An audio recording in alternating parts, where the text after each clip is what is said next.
এই জিনিসটা দিলে কিন্তু আর গাছে কোনো সময় ফুলের যে কমিটা সেটা কিন্তু হবে না। কম দামের মধ্যে কম খরচে কিন্তু তোমরা এই জিনিসটা দিতে পারো। তো কি, চলুন আজকের ভিডিওতে তোমাদেরকে আমি বলছি। তো হ্যালো বন্ধুরা, আমার চ্যানেল গার্ডেনিং টিপস অ্যান্ড ট্রিক্সে আপনাদের সবাইকে স্বাগত। তো আজকে যে বিষয়টা নিয়ে আমরা কথা বলবো সেটা হলো জবা গাছের মধ্যে আমার গাছটা তো হচ্ছে, বড় হচ্ছে, পাতাও আসছে, গাছটার মধ্যে কিন্তু গ্রোথটাও ভালোই দেখা যাচ্ছে। আর বৃষ্টির সময় কিন্তু সবুজ রঙের পাতাগুলো কিন্তু একটা ঝলমলিয়ে বাগানে কিন্তু একটু সৌন্দর্য কিন্তু তুলে ধরছে। কিন্তু এর মধ্যে কোনো রকমের কিন্তু কলি দেখা যাচ্ছে না, হয়তো কলি আসছে ঝরে যাচ্ছে, আর গাছগুলো কিন্তু একদম ফেকস হয়ে যাচ্ছে, বা গাছগুলোর পাতাগুলো কিন্তু আস্তে আস্তে খারাপ হয়ে যাচ্ছে। তো কী কারণে হতে পারে আর কী কী ডেফিসিয়েন্সি কারণেও কিন্তু এই গাছের মধ্যে এমন প্রবলেমগুলি দেখা দিতে পারে, আজকে তোমাদের সাথে আমি বলছি।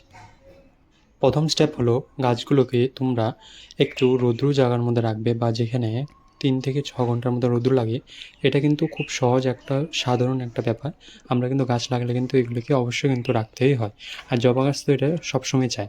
তো একটা কিন্তু সাধারণ কারণ আমি বললাম, কারণ কেমিক্যাল বা অন্য কিছু ব্যবহার করার আগে যদি সাধারণ জিনিসগুলো কোনো একটা কারণবশত হয়ে থাকে, তো সেগুলোকে কিন্তু তোমরা অবশ্যই কিন্তু ঠিক করে নিতে পারো। তাহলে কিন্তু তোমাদের গাছগুলো ভালো থাকবে, সুস্থ থাকবে।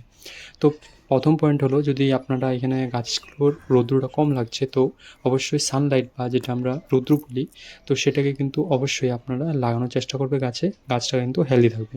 যদি এটা না হয়ে থাকে তবে অবশ্যই কিন্তু 2 নম্বর পয়েন্ট, সেটা হলো তোমরা কিন্তু চেষ্টা করবে এই গাছের মধ্যে কোনো রকমের রোগ বা পোকা কোনো আক্রমণ নেই, তো তার জন্য কিন্তু হতে পারে এই কারণটা। তো এটা যদি না হয়ে থাকে তো খুব ভালো। গাছের মধ্যে কিন্তু তোমরা একটা ন্যাচারাল ফার্টিলাইজারও ব্যবহার করতে পারো, যেটা হলো জৈব সার।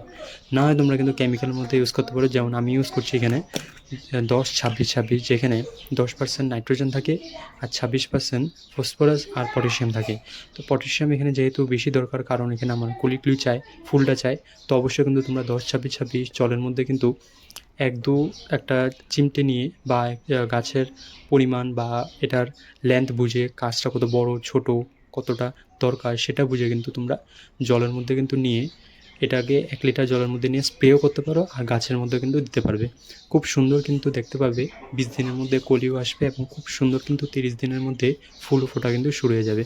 সাধারণভাবে তোমাদেরকে আমি বললাম কীভাবে তোমরা 10-26-26কে খুব ইজিভাবে ইউজ করতে পারবে, কিন্তু চেষ্টা করবে এটা সবসময় ইউজ না করতে, মাসে 1বার নাহলে 2বারই কিন্তু ইউজ করতে, যখন কলিটা আসছে না। বেশি ইউজ করলে কিন্তু গাছের মধ্যে সাইড এফেক্টও কিন্তু দেখা দিতে পারে। তো সাধারণভাবে আমি তোমাদেরকে বললাম কীভাবে পরিচর্যা করবে। ভিডিওটা ভালো লাগলে অবশ্যই কিন্তু লাইক, শেয়ার, সাবস্ক্রাইব করতে ভুলবেন না। ধন্যবাদ।